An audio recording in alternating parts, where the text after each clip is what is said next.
There is a tree outside your window, or in a park nearby, or somewhere in your memory, and it's tall, and it's broad, and it's immovable.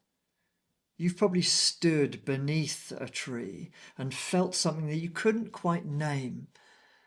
A steadiness, a presence, something that simply is without effort or announcement.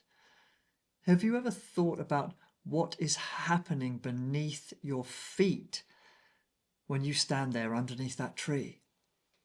The roots of a tree go as deep into the earth as the tree grows tall above it. For every meter of height, there is a meter of depth. For every branch reaching towards the light, there is a root pressing further into the dark. The tree does not talk about its roots. It does not post about them, perform them, or explain them to anyone. They are simply there, silent, invisible, absolute, holding the whole magnificent structure upright throughout every storm that comes. This is what true rootedness looks like, and it is almost nothing like what the modern world teaches us that it is. We live in an age that loves the idea of being rooted. The word appears everywhere, in wellness culture, in spiritual communities, on meditation apps, in yoga classes and breathwork sessions. And these things are not without merit or value, but somewhere along the way, rootedness became a concept instead of a practice, an image instead of a reality, something you think about rather than something you actually build. Rumi said, "Yesterday I was clever, so I changed the world.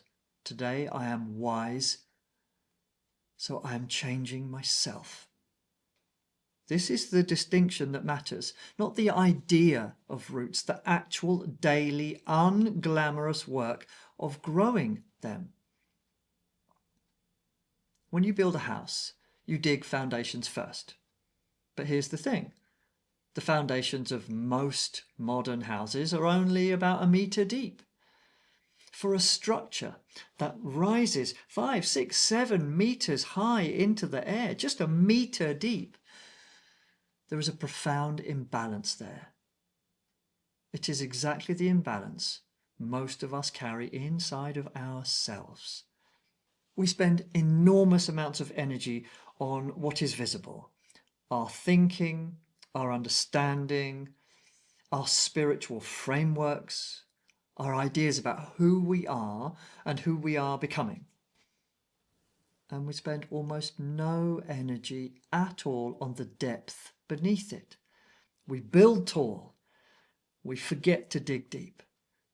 For highly sensitive people, this imbalance is not just uncomfortable, it is the source of almost every difficulty they experience. You feel everything. You sense what others miss. You carry the emotional weather of rooms, of relationships and conversations in your body as if it was your own. And this is not a flaw, is it? It is an extraordinary gift of perception. A nervous system built for depth, for nuance, for the quality of awareness that the world desperately needs. But perception without rootedness is like a tree without roots. All that sensitivity has nowhere to stand. Every wind moves it, every storm threatens to take it down entirely. And the gift becomes the wound.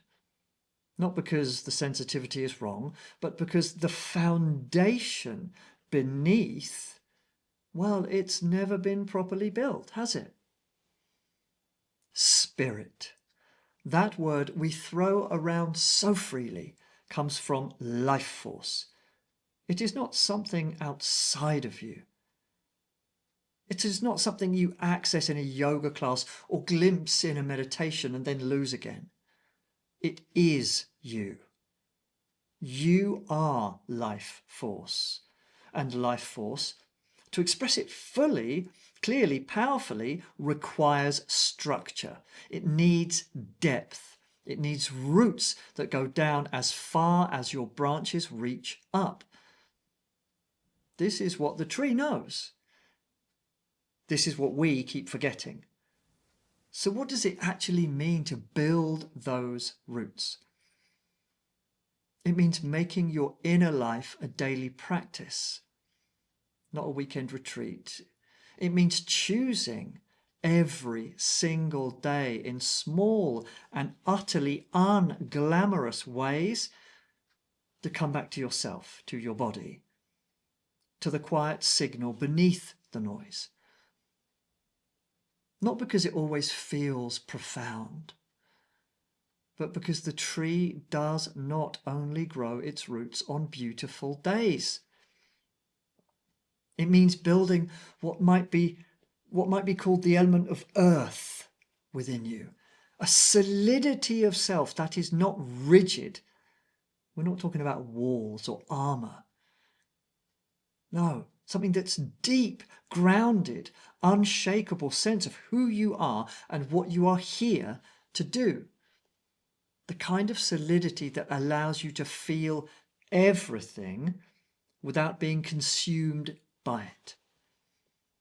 To be moved without being swept away. Rumi also said, be a lamp or a lifeboat or a ladder. Help someone's soul heal. Walk out of your house like a shepherd. But you cannot be any of those things, a lamp, a lifeboat, or a ladder, if you have no ground beneath you. You cannot give from emptiness. You know you've tried. You cannot hold others steady if you yourself are not held. Self-actualization, that word we use for becoming the fullest version of ourselves, that cannot happen without self-realization first. You cannot become what you have not yet truly seen. And you cannot see yourself clearly without the rootedness to sit still long enough to look. This is the work. Not the exciting work.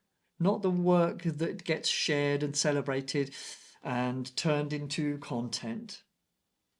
The quiet, consistent, deeply personal work of building a foundation that can hold the full weight and height of who you are,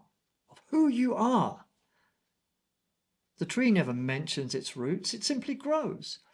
And one day when the storm comes, and it will, it always does, you will feel something you may not have felt before. You will feel the ground hold you. Not because you imagined it. Not because you painted a picture of roots and placed it somewhere meaningful. But because you built them. Quietly, daily, beneath the surface where no one could see. That is the practice. That is the real spiritual work.